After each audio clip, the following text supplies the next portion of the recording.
In March 1974, Philip Kindred Dick, a science fiction writer, went through a series of extrasensory experiences that remain unexplained to this day. The subject himself later referred to these events as an encounter with God and used it as a storyline for some of his novels. You have been entrusted to determine the true nature of these events. At present day, the writings of Philip K. Dick have reached considerable levels of popularity for what was considered a cult writer, and many of his stories have been adapted to film, such as Blade Runner, Total Recall, and Minority Report. Gentlemen, the future circulation of his work will be based on the results of your investigation. We will start at the beginning.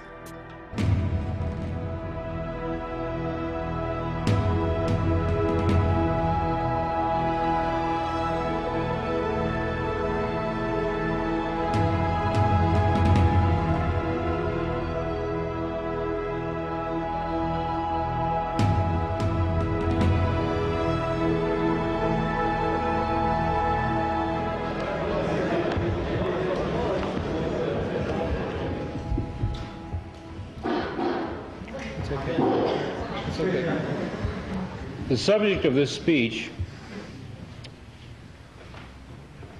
is a topic which has been discovered recently and which may not exist at all.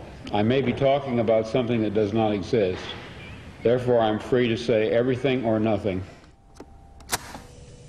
He was born in 1928, which was really in the middle of, not quite the end of the Big Depression in this country. So his mother was poor, lucky to have a job. And of course, the death of the little girl certainly had a tremendous effect on Dorothy, too. They had been born about 2 months early, and they were both very small. And at the time, Phil was one of the smallest premature babies to survive. But his sister was even smaller, and she simply did not make it.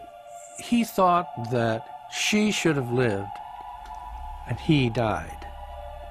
He thought that he was living at her expense.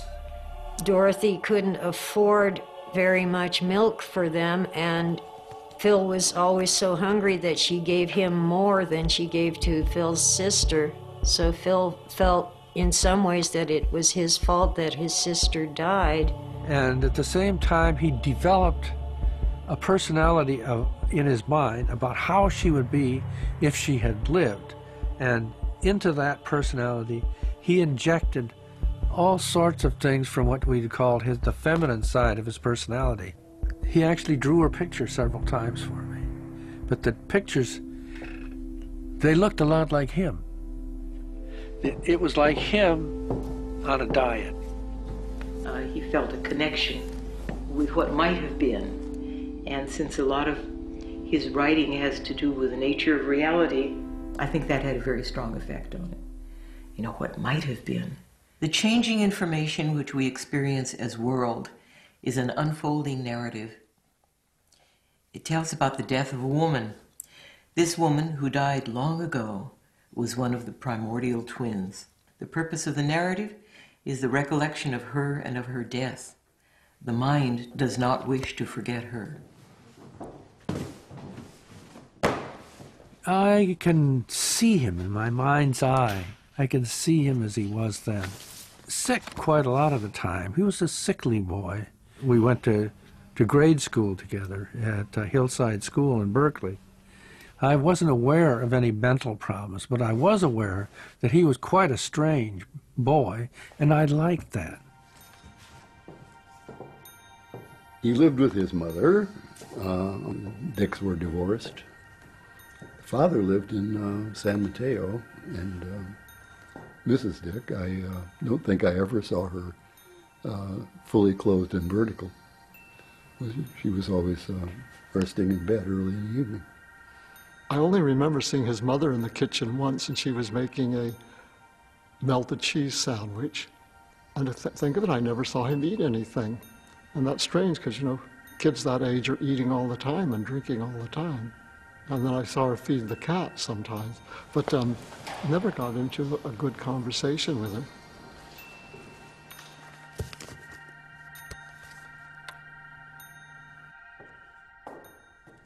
In the early 1930s, young Philip and his mother Dorothy settled in Berkeley, California. It is said that his mother encouraged Philip's early interest for literature. But it is also undeniable that the intellectual environment of the city of Berkeley had an impact in the child's development. I know that Philip was writing in high school, and that he wrote short stories. And early on, he had a little story published in the local newspaper, which had a column for kids' stories. I have never seen that story. I would love to see it. I don't know anything about it except it was a science fiction-y story. Started having a lot of anxiety attacks going to high school, sweats, palpitations, shortness of breath. They considered it anxiety. Now we probably would think more panic disorder, panic attacks, and those are different. Started to write science fiction to disassociate. That was his word, to escape. The question of when Phil and I discovered fantasy, I think we first discovered it in comic books. Here's a classic. We were all comic book collectors, and we went quite quickly from comic books to pulp magazines. At that time, there were a great many cheap fiction magazines, and Phil and I were both collectors. Oh, we were both nerds. We were both sort of like classical music so much. And he had this great advantage of living in a strange arrangement with his mother. His mother lived upstairs, and the downstairs, the living room, with a huge Magnavox. And we had that to ourselves every afternoon and into the night, where we could listen to Beethoven, Brahms. When Philip was in high school, he got his first regular job at University Radio. University Radio at that time was strictly radios, and then as time went on, they sold television sets too. The owner of University Radio also owned Art Music.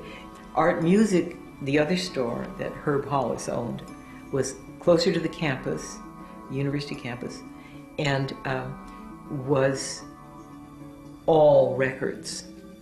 And since Philip was mostly interested in the music, after his high school days, he and Hollis had a good relationship, almost a father-son relationship. And Philip was moved up to Art Music, where he knew what he was talking about and was interested in what he was doing, selling the music. And then when he really blossomed out and got to know people when he started working at the record store, just taught him how to deal with people.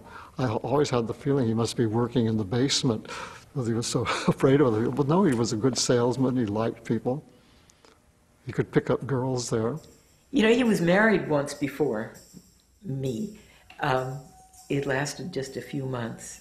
Oh, he told me that story, that it was the first girl he slept with and he thought he had her pregnant and that's why he got married. But I didn't believe that because that sounded, too good to be true as a story. His story about why that marriage broke up was that his wife, Jeanette, who nobody's been able to trace since, I have no idea if she's still alive, or nobody ever heard of her after that in his circle.